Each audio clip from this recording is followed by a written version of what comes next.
mga kol, welcome back sa ating YouTube channel, Sorpas TV. Sa bago lang sa ating channel, huwag kalimutan like and subscribe. Click na rin ang notification bell para laging updated sa ating mga susunod na video uploads kaya ito.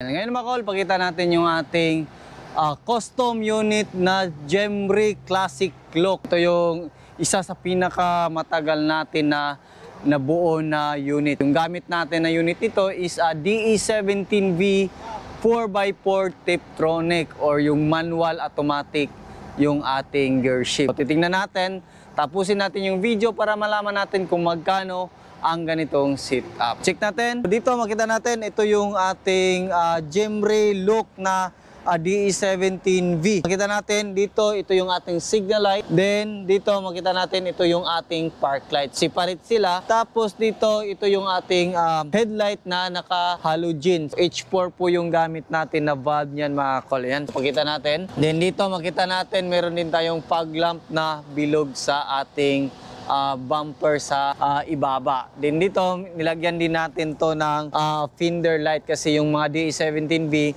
is wala po silang fender light. So, nilagyan natin para visible po sa gilid kasi yung headlight natin is binago na natin from DE17V na original headlight to classic look na headlight. Makita natin, no? So, dito sa gitna, nilagay natin yung ating plate number. No? Makita natin, napaka-classic look po ng ating concept ngayon sa ating unit. Sa itaas naman, meron tayong nilagay na windbreaker na wooden based sa request ng ating customer.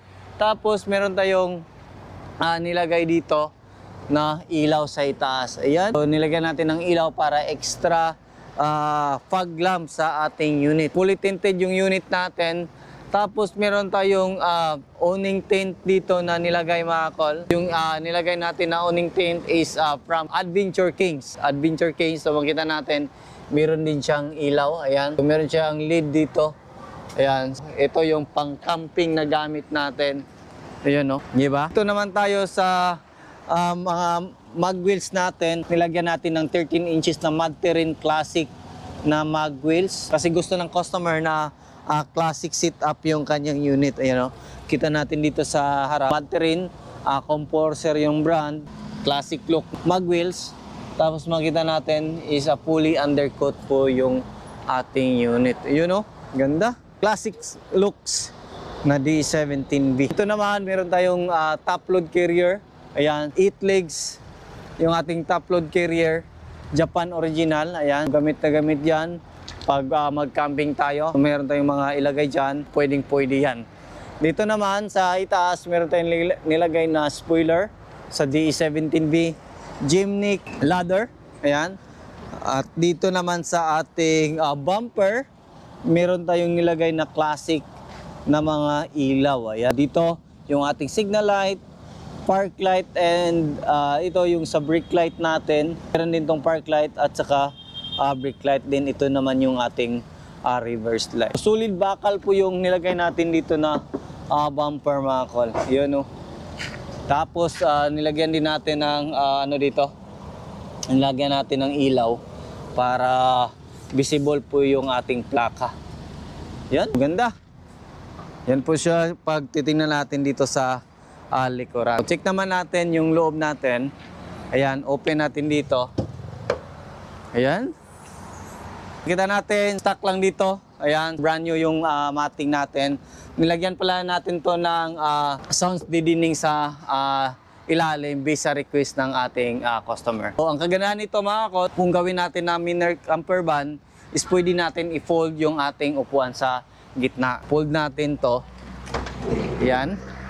So, hilain natin to. Tapos ganun lang. Tapos dito.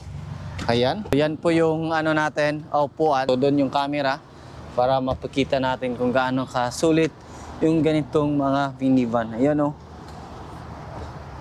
Pwede tayo makahiga dito. Ayan. Maglagay lang tayo ng kumot. Ayan, napakalawak. Ayan, o. Grabe. Diba? Sulit na sulit yung mga ganitong unit. Halimbawa, mag-camping kayo. Tapos meron kayong kunting lamisa dito. Di ba? Sulit. Pwede na kayong magkain. Then kasi meron top load carrier, yung mga gamit natin na malaki doon natin ilagay. Tapos dito, yung maliit na lamisa. Tapos pwede tayo magluto dito, di ba? Then, kita natin, ganito yung gamit namin din na pang-camping na minivan. So D17B. Kasi malapad siya compare sa mga old model. Ayan, titingnan natin dito sa harap. Balik natin tong upuan natin. Ganun lang, kasimple. Tapos dito, yan, makita natin. Ito na yung ating upuan. Kasya po dito ng 3 or 4, depende sa laki. Ano? Napakalawak pa. Sa mga upuan natin dito sa harap, meron siyang mga lagayan. So, nilagyan natin. Di ba? Actually, meron pa tong third set pero hindi pa nahabol. Pag ano na lang, pagpa-deliver na lang namin sa may-ari, doon na namin isama yung third set na request ng ating customer. Ayan, dito din sa ceiling natin is black felt lang yung gamit natin para simple lang, hindi masyadong kasi gusto ng customer is classic yung kanyang sasakyan. Ito naman tayo sa harap. Ayan. Dito, napakalamig po ng aircon. Ayan. Lamig ng aircon ito. Ayan o. So dito, makita natin, meron siyang lagayan sa itaas. Ayan. Extra lagayan. Din dito, naka-power window na yung harap. Tapos meron siyang bottle holder dito. Ayan. Dito rin, meron siyang bottle holder. Ayan. Ayan po yung kanyang mga bottle holder. Tapos dito, meron tayong temperature gauge digital. Tapos ito yung ating 9 inches Android touchscreen stereo with reverse camera. So ito naman yung ating shifter, so Tiptronic. So makita natin dito manual mode and automatic mode. Ito yung manual mode and ito yung automatic mode. Ayan, diyan yung glove box natin. Meron din siyang extra lagayan diyan. Tapos, ayan, makita natin yung ating cup holder, then meron din sa gilid. So, ganyan kaganda yung mga D17 kasi meron siyang mga cup holder, yun o. Yun. Dito naman makita natin ito is sa fog lamp, ilaw sa itaas, ayan. Then ito naman is sa second gear. Ayan, kung gusto natin gamitin yung second gear, pwede to. Then yung fog lamp natin na switch. Then 4x4 switch natin, makita natin. Ayan o, lumabas po yung ating 4x4 na switch. Ayan, so dito meron pa tayong extra lagayan kung gusto natin. Tapos dito meron tayong brake pedal din yung ating accelerator pedal. So, yung kagandahan sa mga ganitong unit mga call is tipid po sa gas yung mga D17 na model. Ayan. So, lamig pala ng aircon, oh. Grabe. Nangangagat. Ayan. Tapos kita natin. Ayan. So ito naman yung makina natin. So maandar po yan. Makina natin is RO6A engine, VVT 12 valve. Ito yung VVT solenoid niya, 3-cylinder inline, all aluminum engine. Ito naman yung ating PCV valve, injector. Yan. Then, ito natin, oh.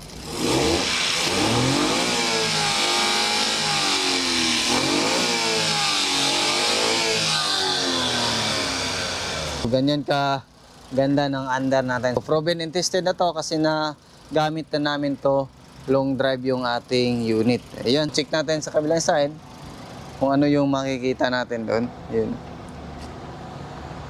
Classic na classic looks yung ating unit ngayon. Ayan. Dito naman, check natin. Gas tank opener dito. Ayan, goods.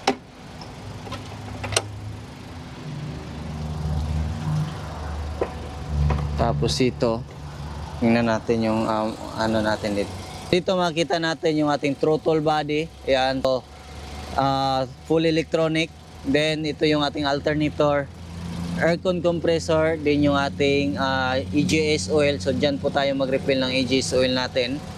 Ayan. Dito naman yung ating main fuse box, yung ating air filter housing, din yung ating ECU. Dito naman natin makita yung ating engine oil. Ayan. Yan po yung sit up natin. Check natin sa hood kung ano yung makikita natin dito. Kung paano natin ginawa. Yan. Yung open niya is dito. So medyo mabigat yung hood natin. Ayun. Ito yung stick. So, ganun pa rin yung stick. Ayan. Dito yung ating coolant reservoir. Windshield washer reservoir. So yan po yung makikita natin dyan. Then yung ating brake fluid reservoir. So yan po yung sit up natin ngayon mga kol, na classic look na DE17V Tiptronic 4x4 pang camper. Gusto ng customer na classic look, ito yung nagawa natin.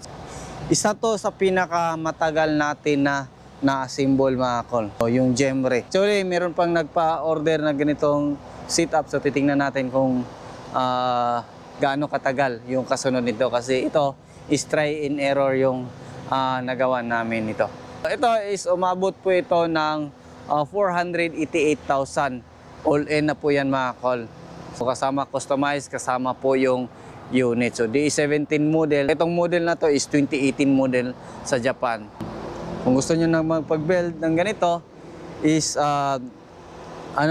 depende na yan sa gusto nyo na additional. Kaya yung unit is tataas po dito sa atin. So, yung basic setup natin ngayon nito is nasa 280 to 310. So, depende na yan kung meron kayong mga upgrade sa inyong unit. Yan lang muna yung aming vlog for today. Maraming salamat po sa inyong patuloy na pagsubaybay. Sa bago lang sa ating channel, huwag niyong kalimutan i-like, share, and subscribe. Then click na rin yung ating notification bell para updated kayo sa ating mga next video uploads kayo. Ingat po mga kol and bye-bye. God bless po sa ating lahat.